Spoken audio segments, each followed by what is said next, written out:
Sir, ഇനിയിപ്പോൾ ഈ ദേശീയ രാഷ്ട്രീയത്തെ ഈ റിസൾട്ട് എങ്ങനെ സ്വാധീനിക്കുമെന്നാണ് അങ്ങ് കരുതുന്നത്? ദേശീയ രാഷ്ട്രീയത്തെ സംബന്ധിച്ചിടത്തോളം നമ്മൾ മനസ്സിലാക്കേണ്ട ഒരു കാര്യമുണ്ട്. പാർലമെൻറ്റ് തെരഞ്ഞെടുപ്പിൽ ബി.ജെ.പിക്ക് അവരുടെ മുന്നണിക്കും അവർ പ്രതീക്ഷിച്ച രീതിയിൽ ഒരു വലിയ മുന്നോട്ടുണ്ടാക്കാൻ പറ്റില്ല. 400 സീറ്റൊക്കെയാണ് അവർ പ്രതീക്ഷിച്ചത്. പക്ഷേ അതുപോലും കിട്ടിയില്ല. എല്ലാം കൂടി ചേർത്ത് 300 താഴേക്ക് എത്തിയുള്ളൂ. ബി.ജെ.പി പ്രത്യേകിച്ചും അവരുടെ വോട്ട് കുറഞ്ഞു പോയി. പിന്നെ നമ്മൾ പറയുന്ന പോലെ ഈ തെലുങ്ക് ദേശത്തിൻ്റെ അതുപോലെ ജനതാദൾ യുണൈറ്റഡിൻ്റെ ഒരു പിന്തുണയിലാണ് സർക്കാർ പ്രധാനമായിട്ട് മുന്നോട്ട് പോകുന്നത്. അപ്പോൾ അന്ന് തൊട്ട് നമ്മുടെ ആൾക്കാർ ആഗ്രഹം പ്രകടിപ്പിക്കുന്ന ഒരു കാര്യം എന്ന് വെച്ചാൽ ഈ തെലുങ്ക് ദേശം നാളെയും ജനതാദൾ യുണൈറ്റഡ് മറ്റന്നാളും പിന്തുണ പിൻവലിക്കും, അല്ലെങ്കിൽ ഇവർ വലിയ വലിയ സ്ഥാനങ്ങൾ ആവശ്യപ്പെടും എന്നൊക്കെയാണ്. അത് കിട്ടിയില്ലെങ്കിൽ അവർ മാറും. പക്ഷെ ഒന്നും സംഭവിച്ചില്ല. ചന്ദ്രബാബു നായിഡു വളരെ സംതൃപ്തനാണ്, ഇദ്ദേഹം വളരെ സന്തുഷ്ടനാണ്.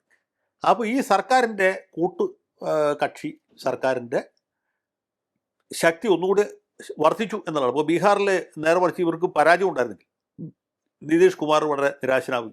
അദ്ദേഹത്തിൻ്റെ പാർട്ടി മാറി ചിന്തിക്കുകയും ചെയ്യാനുള്ളൊരു സാധ്യതയുണ്ട്. അപ്പോൾ ആ സാധ്യതയൊക്കെ പോയി. ഇപ്പോൾ കൂടുതൽ ശക്തിപ്പെട്ടു. മോഡി, നിതീഷ്, ഭയ്യ ഒന്നും കൂടി ബലപ്പെട്ടു. പിന്നെ രാജ്യസഭയിലേക്ക് കൂടുതൽ സീറ്റുകൾ ജയിക്കാൻ പറ്റും.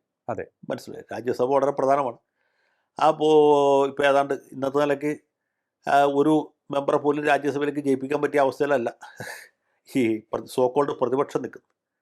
പിന്നെ കോൺഗ്രസിനെ സംബന്ധിച്ചിടത്തോളം വലിയൊരു പ്രഹരമേൽപ്പിച്ചു എന്ന കാര്യത്തിൽ രാഷ്ട്രീയ ജനതാദൾ തോക്കുന്ന പോലെയല്ലോ കോൺഗ്രസ് മുക്ത ഭാരതമാണ് ഇവരുടെ ലക്ഷ്യം. അപ്പോൾ കോൺഗ്രസിനും അവരുടെ സഖ്യകക്ഷിയായ രാഷ്ട്രീയ ജനതാദളിനും വലിയൊരു പ്രഹരം ഏൽപ്പിച്ചു എന്ന കാര്യത്തിൽ ബി.ജെ.പിക്ക് സന്തോഷിക്കും. കോൺഗ്രസ് പിന്നെ ഒരു വലിയ സംസ്ഥാനം, രാജ്യത്തെ 4ാമത്തെ വലിയ സംസ്ഥാനമാണ്. അതായത് യു.പിയും മഹാരാഷ്ട്രയും പശ്ചിമ ബംഗാളും കഴിക്കാൻ പിന്നെ 4ാമത്തെ സ്റ്റേറ്റ് എന്ന് പറയുന്നത് ബീഹാറാണ്. ബീഹാർ ഈ ജാർഖണ്ഡ് വേർപിരിയണക്ക് മുമ്പ് 2ാമത്തെയായിരുന്നു, ഇപ്പം 4ാമത്തെയാണ്. അതെ.